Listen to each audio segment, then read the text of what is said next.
Hello! And welcome to Now That's Scary, a game show that pits BIPOC history against classic horror fiction to see, of the two, which one really gives you the chills. I'm your host, Patty Jasak. Today joining us, we have Terry Stoppenfinger. Terry, introduce yourself to the people. Hi, I'm Terry Stoppenfinger. I am actually getting my graduate degree in comparative literature from Berkeley. So it was just like when I heard about this show. Wonderful! And good luck finding a job. Now this is how this is going to work. We're going to delve into a classic horror story and pit it against the things that were happening to BIPOC folks the year the story was written. At the completion of each round, the audience is going to vote on which scene they deem more horrific, the historical fact or the scene from the horror story. If you correctly guess which way the audience votes, you'll win the round. Any questions, Terry? Actually, yeah, like, why is it BIPOC history, BIPOC history, and not like all history? You know, like, humanity has been struggling on this planet since our inception as a species. So, like, I don't know, it just feels problematic to me that BIPOC history is being centered versus all history. I don't know, something to think about. All right, gonna have to check in with production to see who vets these contestants. Terry, we're gonna shelve that one right now. Let's just say hi to the audience real quick. Hey, audience! Oh, don't they look eager and aware of their privileges and intersections? All right, let's begin. The story we're pulling from today is the 1907 classic The Willows by Algernon Blackwood. In many circles, Algernon is touted as the founding father of horror. Literary critic S.T. Josie stated that his short story collection Incredible Adventures is the premier weird collection of this or any other century.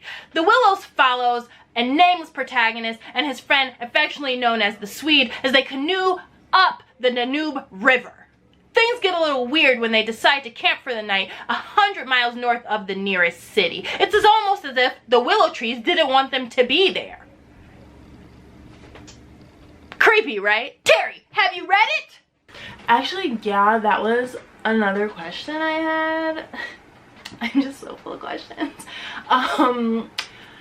As you said, Algernon is one of the, like, founding fathers of horror. So, like, considering the times, because you said 1907, right? Like, is it even fair to shine his, like, his beliefs around racial equality or racial inequity in a bad light? And, like, do we even know, like, what his commentary was on this subject? Years after he published The Willows, he published a children's book entitled Sambo and the Snitch. So despite how brilliant The Willows might have been, and who even knows if it was that brilliant, because white men seem to get their flowers for just wiping their ass with clean toilet paper, he definitely clung to some beliefs that upheld white supremacy. Any more questions, Terry? Not right now. No. Anywho, the same year this story came out, racial tensions boiled over in the northwestern Pacific coast and led to the Bellingham race riot. Have you heard of that, Terry? I mean, isn't it your job to, like, tell me about it? On September 4th, 1907, 500 white working men in Bellingham, Washington gathered together with the sole purpose of driving the South Asian migrant population out of the mills. Their mission was, and I quote, scaring them so badly that they will not crowd white labor out of the mills.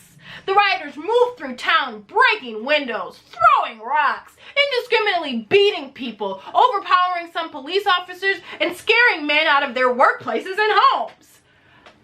The riot was successful that within 10 days, the entire South Asian migrant population had left Bellingham, Washington.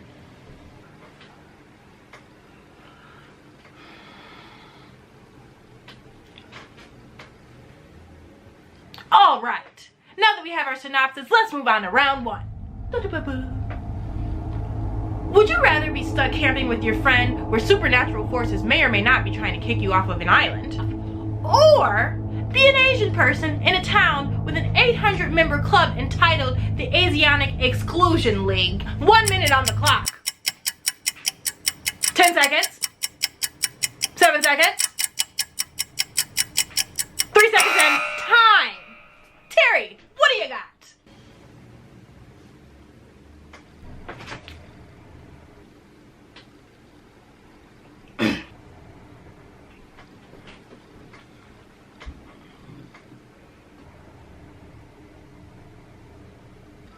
Wow.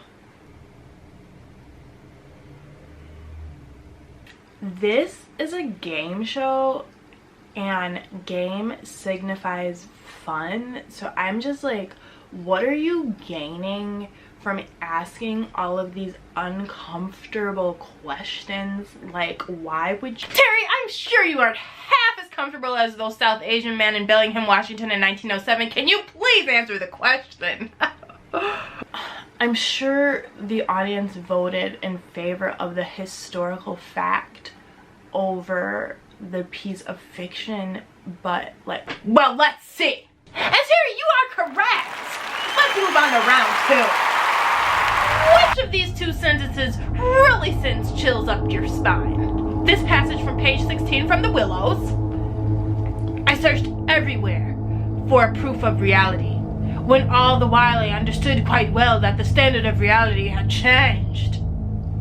Or this quote from the Bellingham Herald covering the riots. The Hindu is not a good citizen. It would require centuries to assimilate him, and this country did not take the trouble. Our racial burdens are already heavy enough as it is. Okay, I'll give the audience 1 minute to vote. 10 seconds. 5, 2, and time. Terry, what do we got? Seriously? Pitting his imaginative prose against journalistic reporting? I'm just like, what is the point of Your arrogance is exhausting. Which way do you think the audience voted? I mean, again, I think they voted in favor of the quote from the race riot, but I think the way that you're setting up these questions is like totally rigged. You are correct. Terry, you are on a roll. Get this final question right. We'll see you next week. Yippee.